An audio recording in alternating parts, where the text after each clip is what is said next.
Olá pessoal, programa Som da Casa pela TV Univale. Hoje aqui no programa estou com Saulo Adami, que é escritor, escritor, compositor também? Não. Só de poesia. Só de poesia. E aí, Saulo, tudo beleza? Tudo bem, graças a Deus, produzindo bastante. Ô Saulo, tem uma história muito interessante que a gente estava conversando, como quando tu começasse, né, que me chamou a atenção, que disse que foi uma coisa natural. Estava com que idade ali, Saulo? Eu morava aqui em Itajaí, que eu nasci em Brusque em 65 e a minha família já residia em Itajaí. E aos 8 para 9 anos de idade eu frequentava a escola Luiz Silvério Vieira, no Arraial dos Cunhas, onde eu me criei. E no Arraial dos Cunhas, nessa sala de aula da professora Maria Carizia Bezel, eu comecei a escrever o que seriam crônicas. Era uma coisa que me chamava a atenção, eu tinha facilidade de escrever.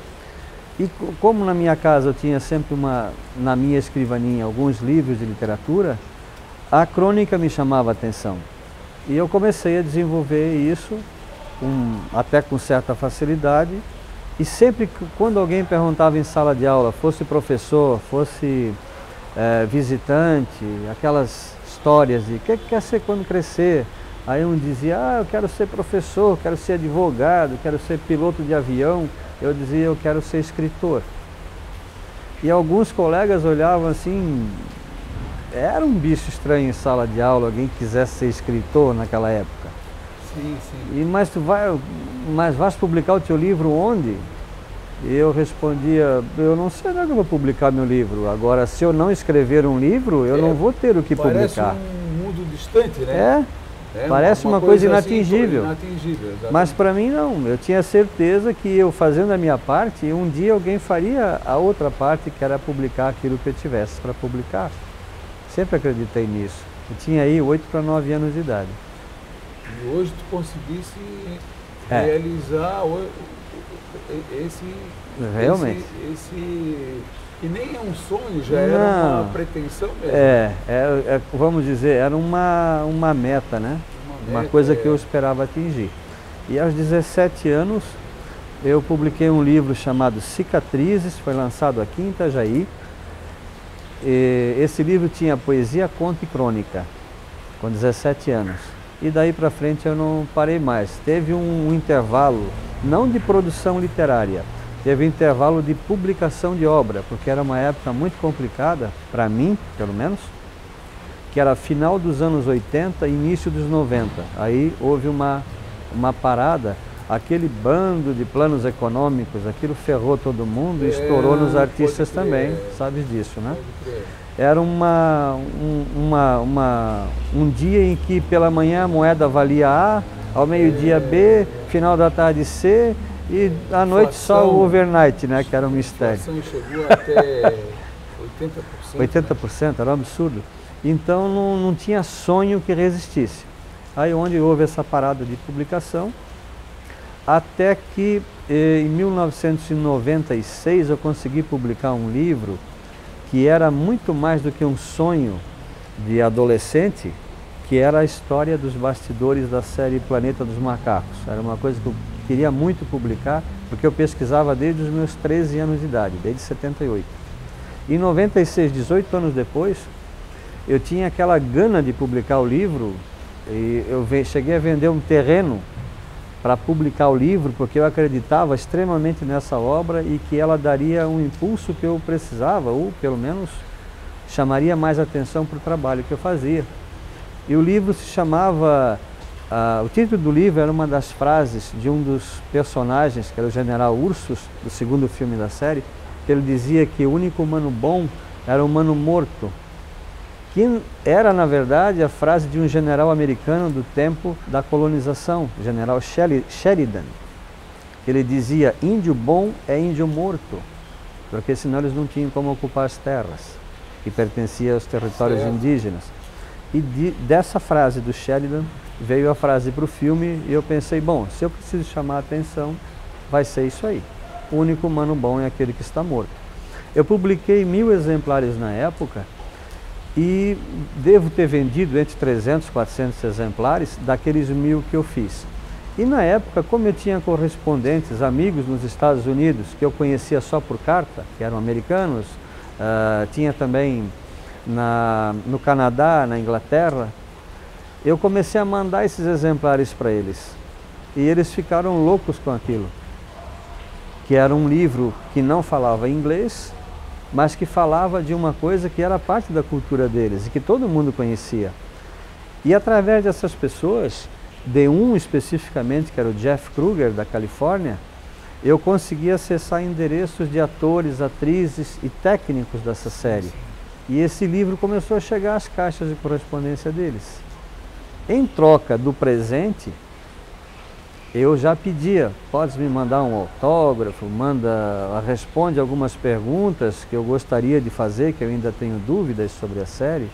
Eles começaram a responder as perguntas, mandar autógrafos e mandar cartas autografadas. Então hoje são mais ou menos os 1.500 itens que eu tenho, desses retornos de 38 profissionais envolvidos com a série aos quais eu tive acesso. E o livro, por que se queria tanto publicar esse livro? Que era para poder chegar até eles, né? E cheguei, fui mais um pouco além, porque o livro chegou às mãos do meu amigo Kruger, da Califórnia, que levou para a organização de um evento chamado StarCon, uma convenção de atores e técnicos e tal de cinema e televisão. E o cara pegou a obra e perguntou para ele: como é que eu faço para trazer esse autor para cá? Ele disse: não sei, convide. E um dia, pela internet, eu recebi o convite e deletei, pensando que era uma piada. Ninguém me conhece lá, como é que vai me convidar para um negócio desse tamanho? É claro que é brincadeira, joguei fora. E aí, uma semana depois, um outro e-mail perguntando se eu não tinha recebido outro ou eu precisava dar uma resposta. E aí eu vi que não era brincadeira, então eu entrei em contato com a Associação Comercial e Industrial de Brusque, que era a cidade que eu trabalhava na época, com jornais, e quando os caras viram um convite, eu disse: tem que ir. Não, eu vou, só que eu não tenho recurso para ir. E numa das reuniões da Associação Comercial e Industrial, a convite de um industrial da cidade, que é o Edemar Fischer, que hoje é o presidente da associação, eu consegui viabilizar a viagem e fui. Mas eu fui, Desidério, pensando assim: bom, eu chego lá, tem uma mesa para mim e eu fico lá assistindo os caras. Não era assim. Quando eu cheguei lá, tinha uma mesa para mim, sim, com o meu nome, com espaço para mim ocupar, e o cara da organização disse: a mesa é sua, os livros venda por quanto quiser e o que for vendido é seu. E do meu lado estavam pessoas com quem eu tinha trocado correspondência. O Butch Coleman, um dos atores da série, fez o Dr. Zayas da televisão, estava ali sentado do meu lado autografando. O Buck Cartelian, que trabalhou no primeiro filme da série. A Linda Harrison, que era a Nova, a principal personagem humana da série, que trabalhava com o Charlton Heston, do lado. Nós éramos em 11 e eu fui recebido como se fosse um deles. Então eu pensei assim: puxa vida, que dinheiro de terreno bem empregado que me levou lá. Foi além de qualquer expectativa. E daí o nome passou a ser uma referência fora do país. Depois eu lancei outro sobre a série também, mas aí sobre essas experiências, que se chama Diário de Hollywood, um brasileiro no planeta dos macacos. E agora, em julho, vamos ter um filme novo, né? E cada vez que esses filmes novos aparecem, a gente é lembrado, é chamado, e eu colaborei com outros autores também. Eu colaborei com mais 6 livros que saíram. Livros de autores da Inglaterra, do Canadá, da Escócia e 2 dos Estados Unidos. E agora estou sendo consultado de novo, porque eles estão lançando novos ou estão atualizando aquelas obras. Então, para quem nasceu no Arraial dos Cunhas, em 1965, né? Conseguir um salto desse, para mim, foi mais do que um sonho. Ô Saulo, dos livros, tu já escrevesse quantos livros são? 69 publicados, o número 70 sai na próxima semana, vai ser lançado em Blumenau. Chama-se É uma biografia do Frei Odorico, é uma obra original de um amigo meu chamado Gervásio Luz, que é jornalista, com quem eu trabalhei no Jornal de Santa Catarina na década de 80 para 90.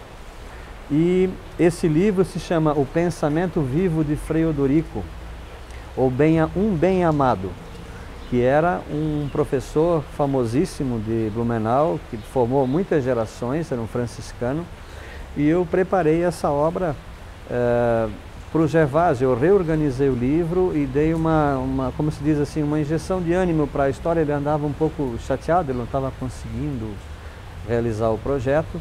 E essa cara nova que deu ao livro chamou a atenção e agora o livro foi viabilizado e está saindo, graças a Deus. Então é o número 70 da minha carreira e começou publicando oficialmente em 82. Só os 70, isso vai dar mais do que um por ano, né? Se eu estou com 49, se proporcionalmente a idade... Perguntar a tua idade, mas 49... 49 anos, faço 50 em fevereiro. Vai dar... Dá quase 2 por ano de vida. Se considerar 1982 para 2014... também o cara não começa a escrever com 1 ano de idade? Não, Então, mas teve um ano, Desidério, que eu tinha muita vontade de poder produzir. Desde o começo, assim, a gente quer, quando começa a escrever, pensa em publicar só literatura. Só que a literatura é assim, é como a poesia, cada um tem a sua. Eu posso publicar um livro extraordinário de poesia e eles que estão aqui podem dizer assim, para que o cara escreveu isso? Não serve para nada?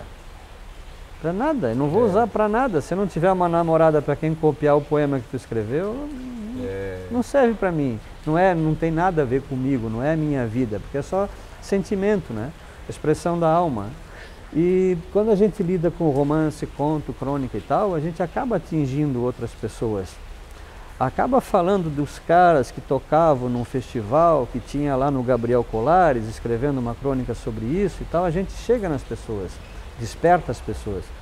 E como eu sempre fui um bom aluno de história, de geografia e péssimo de ciências, como tu sabe bem, então eu pensei, quer saber, eu tenho facilidade de escrever histórias, e por que eu não posso escrever história? E fui escrever.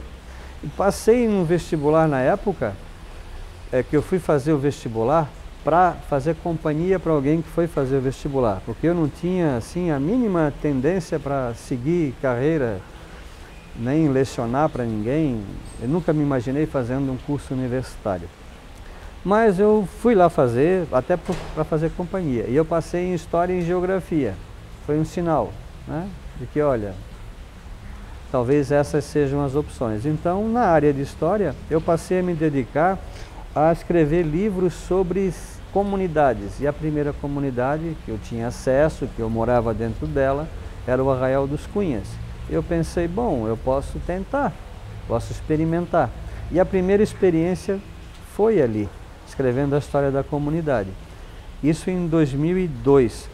E em 2003 para 2004 eu criei a minha própria editora, meu próprio selo editorial, porque eu queria ter controle sobre a produção das obras. Só que a partir do momento que o primeiro livro foi lançado, chegaram os amigos, e o meu? Não vai preparar um para mim também? Não vai editar o meu? E ser editor era uma coisa que eu já praticava há uns 10 anos. Desde os meus 17, 18 eu já preparava livros para outros. E aí a editora foi uma consequência. Só um minutinho, pessoal, a gente já volta em seguida.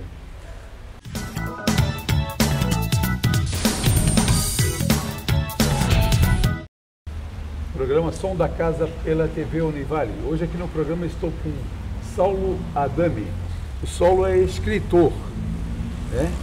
E tu também falou para mim que tu também fez alguma coisa para teatro, né?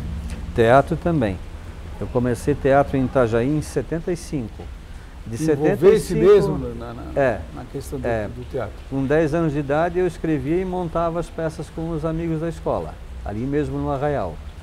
Depois, 77, 78, eu comecei a fazer nos colégios por onde eu passei. Colégio Newton Cooker, Colégio Faial. Eu só não trabalhei isso no Salesiano, onde eu fiquei pouco tempo, fiquei um ano só. Mas de 1975 até 1996 foram 34 peças de teatro montadas. Algumas peças, a maioria delas eu mesmo escrevia. Eu escrevia junto com colegas, né, com quem eu estudava e trabalhava. E foi isso. E, digamos assim, cheguei aonde eu gostaria também com o teatro. E aí eu parei em 96, porque eu sempre pensava assim, mesmo escrevendo os meus próprios livros, eu não pensava só em mim. Eu sempre procurava ter mais pessoas ao redor. Quando eu produzo um livro, eu já fico pensando quem é que vai ilustrar, quem é que vai fotografar, quem pode fazer a capa, se não eu, quem vai editar. Sempre pensei assim, quem vai revisar.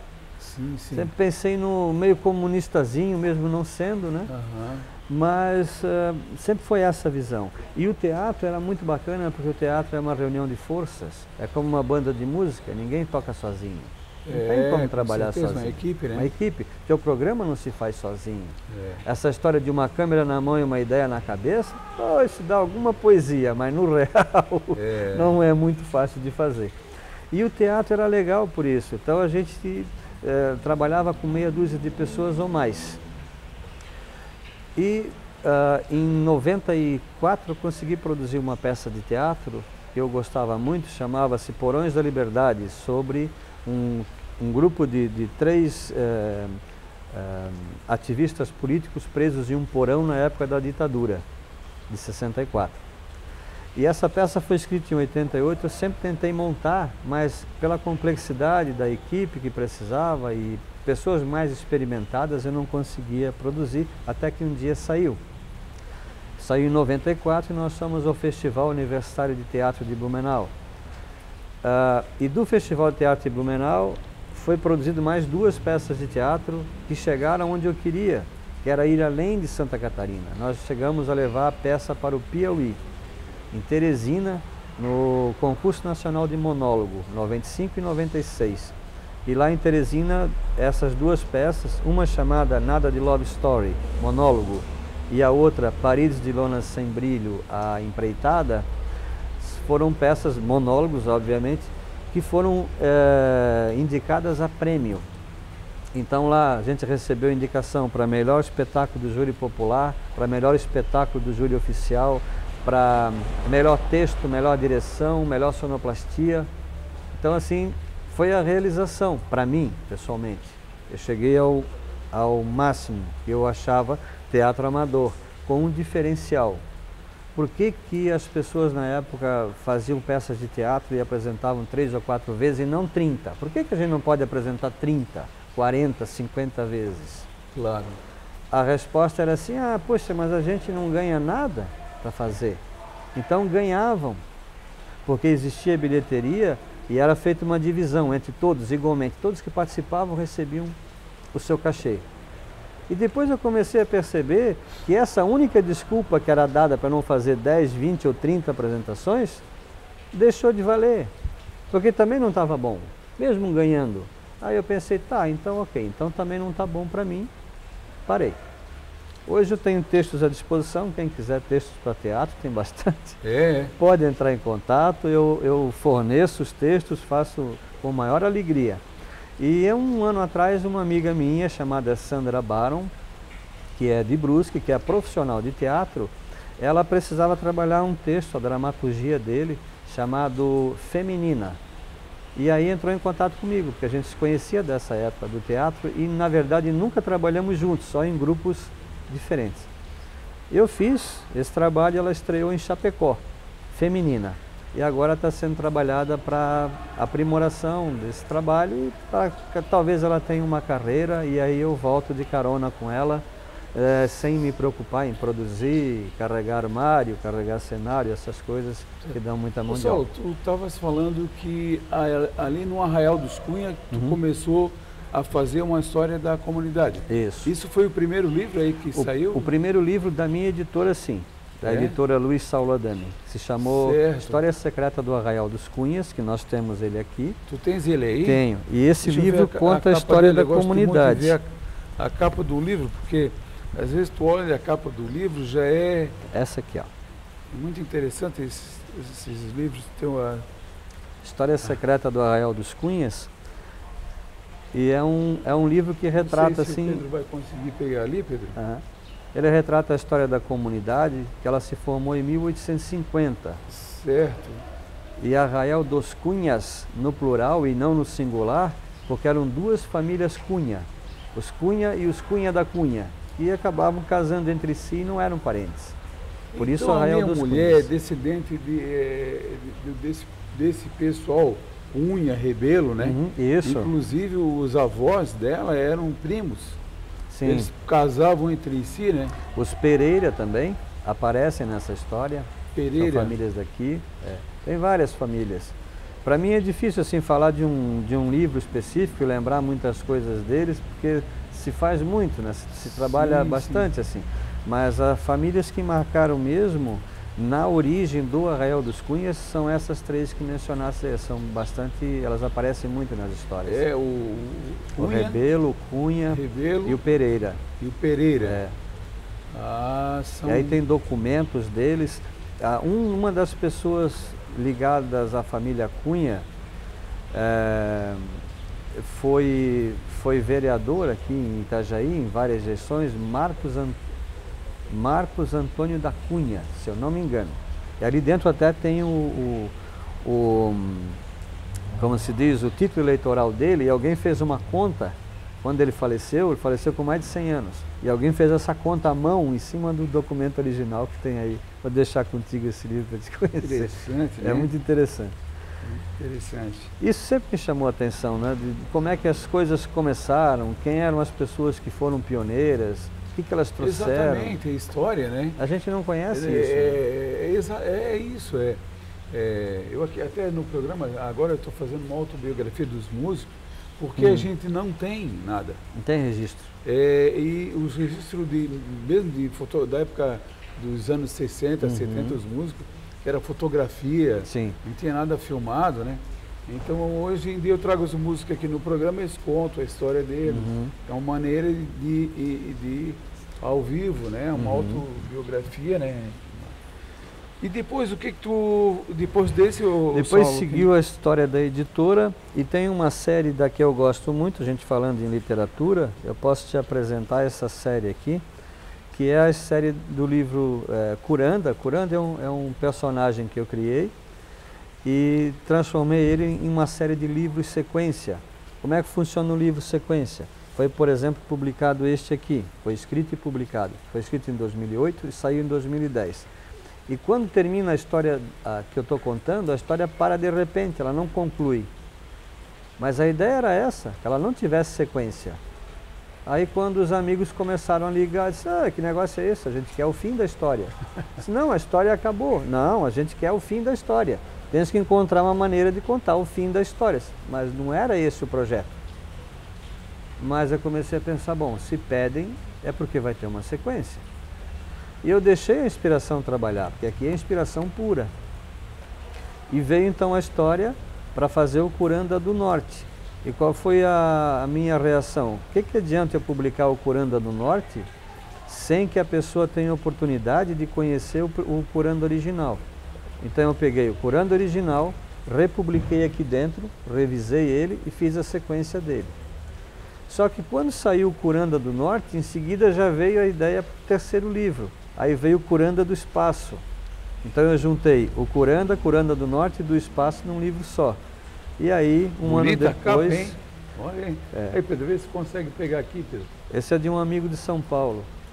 Ela é um ilustrador profissional de lá e trabalha com isso, e foi ele quem fez para mim a capa do livro O Único Humano Bom é Aquele que Está Morto, que é o Wagner Vargas. E esse, então, foi o último episódio de Curanda. Cara, o acabamento do livro é o Curanda excelente, do Espaço, cara, muito do Egito. Muito bonito, Obrigado. Né? A capa.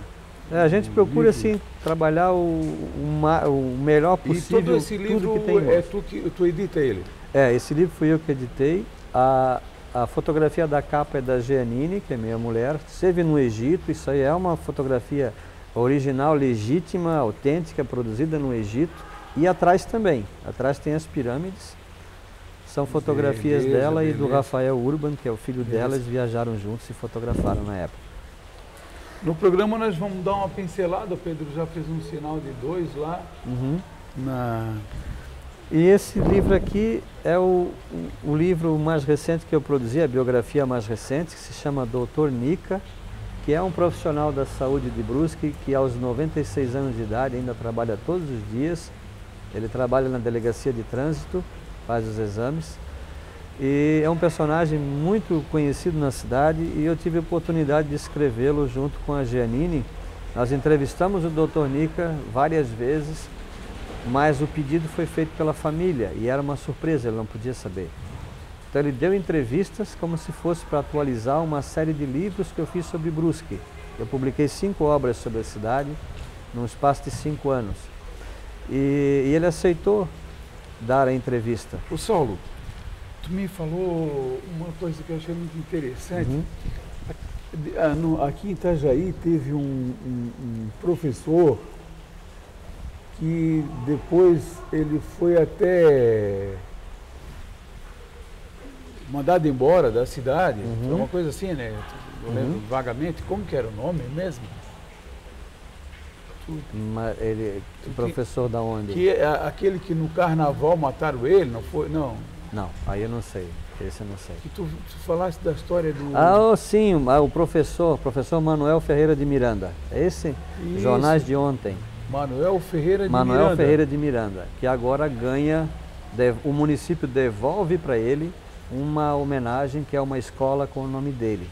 O professor Manuel Ferreira de Miranda, ele nasceu em Itajaí no final dos anos 1800. Ele nasceu aqui em Itajaí Nasceu mesmo. aqui, ele é daqui e ele foi vítima de um episódio que ficou conhecido como o Carnaval Sangrento. É esse personagem aqui. Esse daqui, ó. É. O professor Manuel Ferreira de Miranda, ele nasceu aqui no final da década, no começo da década de 1880 e ele foi chamado professor de primeiras letras. Só que a educação que ele produzia era uma educação de um nível bem superior para a época, tanto é que ele criou um liceu. Em 1906, por aí, ele montou uma casinha, que era uma escola, e começou a lecionar. Um dos alunos dele foi o Irineu Bornhausen. Quando criança, foi aluninho dele. E em 1912 teve um desfile de carnaval na cidade, e esse desfile de carnaval ficou famoso porque o Manuel Ferreira de Miranda e um amigo chamado Paulo Marcelo, que desfilavam no carnaval em carroças alegóricas, eles se tornaram as vítimas de disparos de arma por parte da polícia. Por que aconteceu isso? O delegado de polícia não estava na delegacia, naquele momento, estava o juiz de direito, assistindo o desfile de carnaval com os policiais, com toda a força policial de Itajaí, não tinha mais do que 4 ou 6 soldados. E nesse desfile de carnaval, que entrava numa determinada avenida, as carroças esperavam o sinal e entravam. Quando a carroça em que o professor Manuel Ferreira de Miranda estava e esse amigo entrou na avenida, os cavalos, não se sabe o que houve, eles se desprenderam da carroça. E como o povo estava lotando a lateral das casas, desse lado e desse lado, cada cavalo foi para cima daquele grupo, porque se desprendeu. O grupo que estava na frente da delegacia entrou como louco para se livrar dos cavalos. E um dos soldados disse, é um levante, é uma rebelião, é qualquer coisa. Invadindo a delegacia. Invadindo a delegacia. E o juiz assim, está esperando o quê, meu filho? Atira. E o cara não contou tempo e mandou bala. E pegou o Manuel em cima da carroça, 2 tiros na perna dele. E aconteceu o seguinte, ficou conhecido como o Carnaval Sangrento de 1912. Ele teve a perna direita amputada. Isso aqui em Itajaí, né? Em Itajaí. Teve a perna direita amputada e a cidade virou um caos. O delegado foi expulso da cidade pelo povo, queria acabar com ele, fugiu para Florianópolis de madrugada, de carroça, naquela época. E a cidade virou um caos. E houve uma grande comoção na cidade, empresários, pessoas importantes, né, da cidade, que decidiram então ajudar o Manuel, porque o Manuel era uma pessoa que tinha reputação, era um irmão de Itajaí, como se diz, né? Então ajudaram ele, e ele tinha acabado de editar o primeiro número do jornal dele, chamava Gazeta de Itajaí. E a cidade vivia um fervo na época, porque há um ano mais ou menos havia morrido o Dr. Pedro Ferreira e Silva, que era o prefeito. Morreu em 3 meses de mandato. Deu um problema de saúde, uma doença seríssima nele, arteriosclerose generalizada, e ele morreu. E era muito amigo do Manuel. Então, quando o Manuel criou o jornal, chamou Gazeta de Itajaí, que era o mesmo nome de um jornal que o Dr. Ferreira tinha no século XIX. Eles eram bastante amigos, apesar da idade ser uma diferença grande de idade entre eles. E quando foi lançado o primeiro número, na semana seguinte houve o Carnaval Sangrento e houve a tragédia. E o Manuel foi além de fazer esse jornal, além de processar todo mundo que foi responsável ou foi acusado de ser responsável pelo que aconteceu com ele, ele processou até o juiz de direito. Ele lançou em 1914 o Diário de Itajaí. Teve a ousadia de, com gráfica própria, auxiliado pelas pessoas que se comoveram com a história dele, ele implantou o Diário de Itajaí e circulou por 1 ano. Quando acabou esse prazo de 1 ano que o jornal circulava, então ele foi convidado a deixar a cidade. Pedro já falou que nós estouramos nosso tempo aqui. Eu vou ter que voltar outras vezes. Não tem problema. Tem muita história para nós contarmos, mas olha, é um prazer ter foi tu meu no programa e nós ficar conhecendo um pouco, né, do teu trabalho, que é um grande trabalho, né? Obrigado. E é uma representatividade grande de Itajaí, né? Como um escritor, né? Muito obrigado. E espero que tu volte outra vez aqui, Saulo. E Sim. O pessoal, se quiserem entrar na internet para ver a obra, conhecer teus trabalhos, como é que faz, Saulo? Tem e-mail, saulo.adami@yahoo.com.br. Tem Facebook também, que eu acho que hoje em dia é a ferramenta mais fácil. Facebook bem... Facebook tal, Saulo Adami. Certo. Por esse endereço, entra-se, eu vou ter o maior prazer em conversar com os teus telespectadores, quem quiser. 479671-8351. Esse telefone está sempre comigo, é o meu telefone de trabalho. Beleza. E eu hoje divido a minha vida uma semana em Santa Catarina e uma semana no Paraná. É. Mas é a maneira com que eu tenho hoje para trabalhar. Namorada de Curitiba. Arrumei uma namorada de Curitiba, me casei com ela, então eu moro lá desde final de 2011. Então eu divido uma semana para cada lado e tenho uma casinha no Arraial dos Cunhas, onde com chuva ou sem chuva eu fico ali. Massa, quando eu venho para cá. Só dou um abração para ti, pra então ti foi também. Um prazer. Prazer foi meu. Aí, muito valeu. obrigado. Aí pessoal, por hoje nós ficamos por aqui, um abração para vocês.